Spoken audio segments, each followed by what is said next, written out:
Assalamualaikum warahmatullahi wabarakatuh. Perkenalkan, nama saya Aldi Ardian Fahreji dari kelas H2 dengan NPM 101202880 Universitas Teknologi Digital Bandung.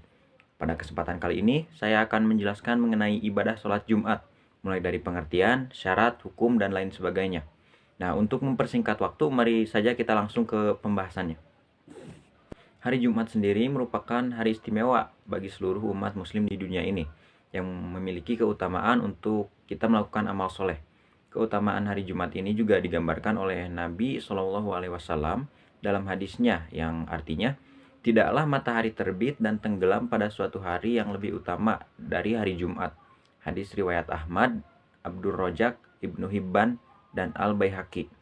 Salah satu amalan yang tidak boleh dilewatkan di hari Jumat tentunya adalah ibadah sholat Jumat. Sholat Jumat sendiri merupakan aktivitas ibadah sholat wajib yang dilaksanakan secara berjamaah bagi laki-laki muslim pada setiap hari Jumat. Sholat Jumat ini adalah ibadah sholat 2 rakaat yang dilakukan dengan cara berjamaah, dilaksanakan setelah khutbah Jumat dan pada waktu zuhur di hari Jumat. Hukumnya adalah wajib bagi setiap laki-laki yang sudah memenuhi syarat. Pengertian sholat Jumat juga penting untuk diketahui dan dipahami oleh kita sebagai muslim karena akan adanya perbedaan dalam pelaksanaan antara sholat Jumat dan dengan sholat wajib yang pada umumnya kita laksanakan. Seperti adanya khutbah sebelum melaksanakan sholat Jumat ini. Berikut yakni tata cara sholat Jumat. Dalam melaksanakan sholat Jumat, terdapat beberapa syarat yang membuat sholat Jumat menjadi sah. Antara lain yaitu, sholat Jumat ini dilakukan di suatu tempat, baik itu desa ataupun kota yang termasuk ke dalam lingkup perkampungan. Yang kedua yaitu dilakukan ketika sudah memulai waktu zuhur, sudah dimulainya waktu zuhur. Yang ketiga, wajib dilakukan secara berjamaah dan dengan jumlah minimal yang hadir dalam sholat Jumat ini adalah sebanyak 40 orang. Yang selanjutnya dimulai dengan khutbah termasuk membaca rukun khutbah sebelum melaksanakan sholat Jumat. Sholat Jumat sudah dapat dimulai ketika khotib telah membacakan 2 rukun khutbah. Selain itu, ada syarat wajib sholat Jumat yang juga tidak kalah penting untuk kita pahami, antara lain yakni sebagai berikut. Yang pertama, tentunya beragama Islam. Yang kedua, sudah dewasa ataupun baligh. Yang ketiga, tidak gila atau mengalami gangguan mental lainnya. Yang keempat, merupakan laki-laki, karena wanita tidak diwajibkan untuk sholat Jumat. Yang kelima yaitu sehat jasmani dan rohani. Orang sakit ini tidak diwajibkan untuk sholat Jumat. Yang keenam, bertempat tinggal tetap atau menetap ataupun bermukim. Orang yang sedang dalam perjalanan jauh tidak diwajibkan juga untuk sholat Jumat. Selanjutnya, orang yang sedang dalam perjalanan jauh tidak wajib mengerjakan sholat Jumat. Hal ini merujuk pada hadis Rasulullah SAW yang artinya, bagi musafir tidak wajib sholat Jumat. Hadis riwayat Daruqutni. Sebenarnya beragam syarat melaksanakan sholat Jumat tersebut berasal dari hukum ataupun ketentuan yang sudah tercantum dalam Al-Quran dan hadis. Hukum mengerjakan sholat Jumat adalah wajib bagi setiap laki-laki muslim, di mana hal tersebut sudah tercantum dalam surat Al-Jumu'ah ayat 9 yang memiliki arti, orang-orang yang beriman, apabila kamu diseru untuk menunaikan sholat Jumat, maka bersegeralah kamu kepada mengingat Allah dan tinggalkanlah jual beli. Yang demikian itu lebih baik bagimu jika kamu mengetahui. Quran surat Al-Jumu'ah ayat 9. Kemudian di dalam Al-Quran, sholat Jumat juga disebut wajib dilaksanakan bagi kaum laki-laki. Hal ini berdasarkan hadis Rasulullah SAW yang diriwayatkan Abu Daud, Daruqutni, Baihaqi, dan Hakim. Dengan artinya yang berbunyi, sholat Jumat itu wajib bagi setiap muslim dengan berjamaah kecuali 4 orang, yakni budak, wanita, anak-anak, atau orang yang sakit. Nah, yang selanjutnya sunnah sebelum sholat Jumat, antara lain seperti mandi yang bersih, memotong kuku dan mencukur kumis, memakai pakaian yang rapi dan bersih, diutamakan yang berwarna putih, lalu memakai wewangian, lalu saat masuk masjid, mendahulukan kaki kanan sambil membaca doa masuk masjid, yakni Allahumma ftahli abwaba rahmatik, yang artinya, ya Allah, bukalah untukku pintu-pintu rahmatmu. Yang selanjutnya, melaksanakan sholat sunat tahiyatul masjid, beriktikaf atau duduk sambil membaca Al-Quran, berzikir, ataupun bersolawat. Lalu menghentikan zikir atau bacaan lainnya saat khotib telah naik ke atas mimbar untuk menyampaikan khutbah Jumatnya. Yang selanjutnya yakni rukun khutbah sholat Jumat. Dalam khutbah ada beberapa hal yang perlu diperhatikan.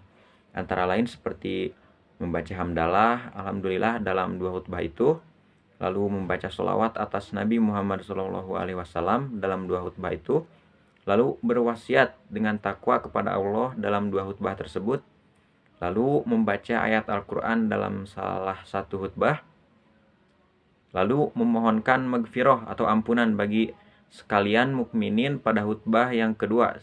Sedangkan syarat agar khutbah sholat Jumat tersebut sah, maka perlu memenuhi hal-hal sebagai berikut.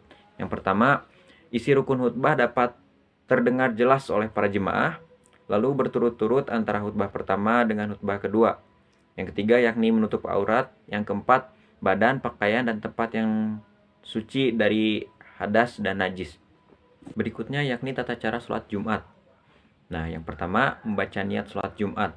Yang kedua takbiratul ihram, lalu membaca doa iftitah, surat Al-Fatihah, membaca surat pendek, ruku, i'tidal, sujud, duduk di antara dua sujud, sujud kedua, berdiri lagi menunaikan rakaat yang kedua. Lalu membaca surat Al-Fatihah kembali, membaca surat pendek, ruku, i'tidal, sujud, duduk di antara dua sujud dengan tumaninah, lalu sujud kedua dengan tumaninah, yang terakhir maksud saya tasyahud akhir dengan tumaninah, yang terakhir membaca salam menengok ke kanan dan kiri hingga wajah samping nampak di belakang. Yang selanjutnya akan saya jelaskan keutamaan sholat Jumat. Kita perlu mengetahui keutamaan yang ada pada sholat Jumat ini. Beberapa keutamaan sholat Jumat antara lain menghapus dosa, seperti dijelaskan pada hadis yang berarti di antara sholat 5 waktu, di antara Jumat yang satu dan Jumat yang berikutnya, itu dapat menghapuskan dosa di antara keduanya selama tidak dilakukan dosa besar. Hadis riwayat Muslim. Hari Jumat adalah hari di mana Allah menyempurnakan Islam dan mencukupkan nikmat. Hal ini sesuai dengan surat Al-Maidah ayat 3 yang artinya, pada hari ini telah kusempurnakan untuk kamu agamamu dan telah kucukupkan keadaanmu nikmatku, dan telah kuridhoi Islam itu jadi agama bagimu. Quran surat Al-Maidah ayat 3. Yang selanjutnya tentunya mendapatkan pahala yang besar, seperti dijelaskan dalam hadis yang berbunyi, barang siapa mandi pada hari Jumat sebagaimana mandi janabah, lalu berangkat menuju masjid, maka dia seolah berkurban dengan seekor unta. Dan barang siapa yang datang pada kesempatan atau waktu kedua, maka dia seolah berkurban dengan seekor sapi. Lalu barang siapa yang datang pada kesempatan atau waktu ketiga, maka dia seolah berkurban dengan seekor kambing yang bertanduk. Barang siapa yang datang pada kesempatan atau waktu keempat, maka dia seolah berkurban dengan seekor ayam. Dan barang siapa yang datang pada kesempatan waktu kelima, maka dia seolah berkurban dengan sebutir telur. Dan apabila imam sudah keluar untuk memberi khutbah, maka para malaikat hadir mendengarkan zikir atau khutbah tersebut. Hadis riwayat Bukhari dan Muslim. Bahkan, tiap langkah saat seorang akan pergi melaksanakan sholat Jumat setara dengan mendapatkan ganjaran puasa serta sholat setahun. Ancaman apabila tidak melaksanakan sholat Jumat juga ada, mengingat pengertian sholat Jumat memiliki sifat yang wajib. Itulah mengapa ada ancaman bagi mereka yang meninggalkan sholat Jumat ini.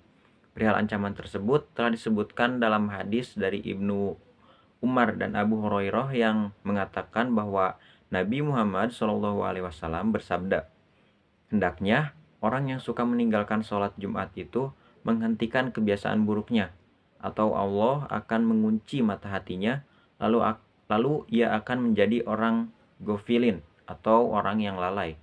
Hadis riwayat Muslim nomor 865. Maka dari itu akan sangat baik apabila kita tidak meninggalkan sholat Jumat ini, karena mengingat keutamaannya yang begitu besar. Nah, yang selanjutnya yakni mengapa perlu adanya khutbah sebelum melaksanakan sholat Jumat. Sebelum melaksanakan sholat Jumat, biasanya akan dilaksanakan khutbah terlebih dahulu.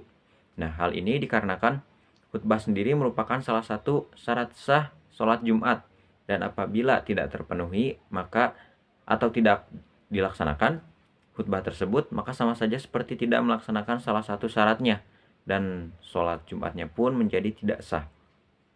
Berikutnya akan saya jelaskan kondisi seorang muslim yang boleh untuk meninggalkan sholat Jumat. Hukum sholat Jumat sendiri adalah fardu ain bagi yang memenuhi syarat dan tidak ada uzur yang dibenarkan. Ada beberapa keadaan yang menyebabkan orang yang wajib sholat Jumat tetapi diperbolehkan tidak menghadiri sholat Jumat. Antara lain yaitu, yang pertama, cuaca yang ekstrim. Halangan yang memperbolehkan seseorang untuk tidak melaksanakan sholat Jumat menurut hadis adalah cuaca ekstrim. Kondisi cuaca ini ditandai dengan hujan yang membuat pakaian yang dikenakan menjadi basah dan ia tidak mendapati tempat berteduh, seperti diungkapkan oleh Syekh Dr. Alauddin Za'atari dalam Fikih Ibadah Mazhab Syafi'i.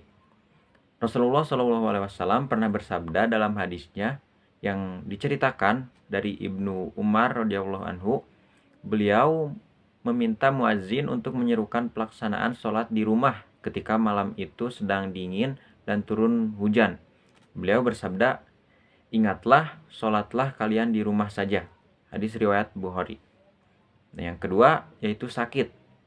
Orang yang sedang sakit sehingga membuatnya kesulitan untuk hadir ke masjid juga diperbolehkan untuk tidak melaksanakan sholat Jumat.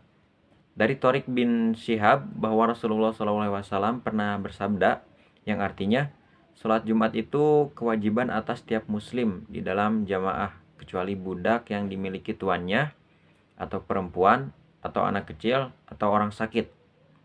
Di samping itu, perkara ini pernah dicontohkan oleh salah seorang sahabat Nabi, Sa'id bin Zaid, yang pernah menderita sakit pada hari Jumat.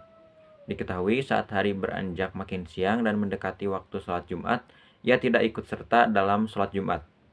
Selanjutnya, uzur sholat Jumat yang lain adalah rasa ketakutan dan kekhawatiran terhadap musuh, terutama dapat mengancam nyawa, kehormatan, harta, kekhawatiran terpisah dengan teman yang lainnya. Menurut riwayat hadis dari Ibnu Abbas, ia bercerita mengenai bagaimana Rasulullah SAW menyikapi perkara ini. Berikut bunyi hadisnya yang artinya, barang siapa yang mendengar seruan azan, namun tidak ada uzur yang menghalanginya untuk mengikuti seruan azan tersebut, niscaya sholat yang telah ia lakukan tidak diterima. Lantas para sahabat kemudian bertanya, apakah itu uzurnya? Beliau bersabda, yaitu rasa takut dan sakit. Hadis riwayat Abu Dawud. Yang selanjutnya yakni tunanetra tanpa seorang penuntun. Selanjutnya akan saya jelaskan hukum melaksanakan sholat Jumat di kantor. Menurut hukum Islam, sholat Jumat adalah wajib dilaksanakan oleh setiap muslim dewasa laki-laki yang berada di dalam jangkauan jaraknya. Namun, apakah sholat Jumat dapat dilaksanakan di kantor? Tergantung pada situasi dan kondisi.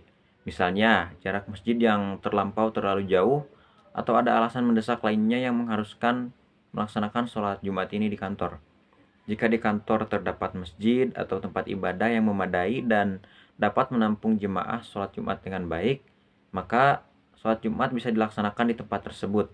Namun, jika tidak ada masjid atau tempat ibadah yang memadai di kantor, maka boleh dilaksanakan sholat Jumat di ruang kantor yang cukup luas dan aman untuk melaksanakan ibadah. Nah, dalam hal ini sangat penting juga untuk memperhatikan tata cara dan etika dalam melaksanakan sholat Jumat di kantor. Misalnya, memilih waktu yang tepat agar tidak juga mengganggu kegiatan di kantor nantinya. Memastikan kondisi ruangan yang memadai untuk sholat dan bersih, dan tidak mengganggu pekerjaan atau orang lain di kantor yang tidak melaksanakan sholat Jumat. Nah, oke, jadi itu saja sekiranya yang dapat saya sampaikan pada kesempatan kali ini mengenai materi sholat Jumat ini. Saya menyadari penuh bahwa penyampaian materi ini masih jauh dari kata sempurna, karena kesempurnaan hanya milik Allah Subhanahu wa Ta'ala. Maka dari ini saya mengharapkan kritik dan saran yang membangun untuk perbaikan saya pada kedepannya, adapun kebaikannya semata-mata datang dari Allah Subhanahu wa Ta'ala. Sekian dari saya. Assalamualaikum warahmatullahi wabarakatuh.